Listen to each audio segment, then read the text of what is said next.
I know for me, one of the things that has been kind of a struggle, and that I think I've grown a lot in over the last number of years, is being a better listener, trying to understand where the questioner, where the person is coming from. Mm. I'm reminded in Colossians chapter 4, verses 5 and 6.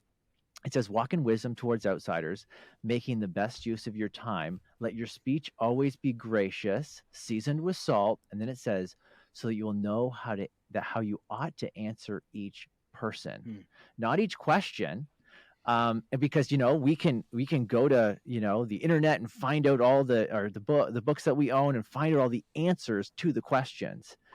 But when we're talking with people, we're not talking to a question, we're talking to a person Mm. who has all kinds of experiences and all kinds of feelings and emotions and all those things that need to be taken into account. And so when I'm talking with someone, say, about the problem of evil, I could launch into, here's my 4-part response, that I would give in a talk or something like that. And I know a lot of apologists who would do that because that's what you were trained to do. That's what you heard in a talk. And so that's the information you want to present to someone. And you know what? There may be a time and place for that. Mm.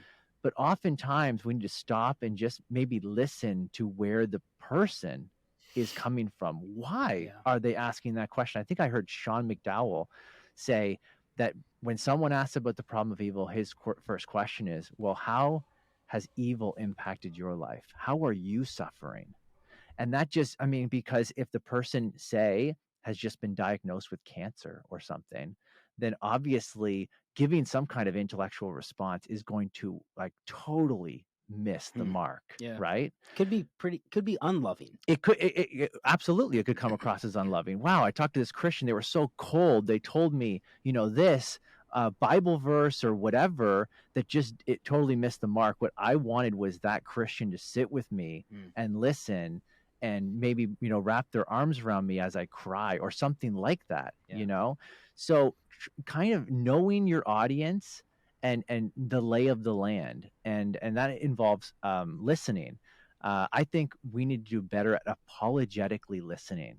And actually, when I give a sermon on Acts 17, and one of the things that stands out to me when Paul kind of enters Athens, he's just looking around. He must be listening to what's going on. Who are they? What are they worshiping? And he's able to see that, hey, these guys have all these gods, and there's an unknown God.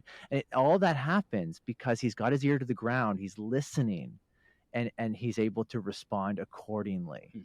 And so man, I hope I keep growing in my own marriage, but personally, and then of course in my profession and apologetically, just being a better listener. Yeah.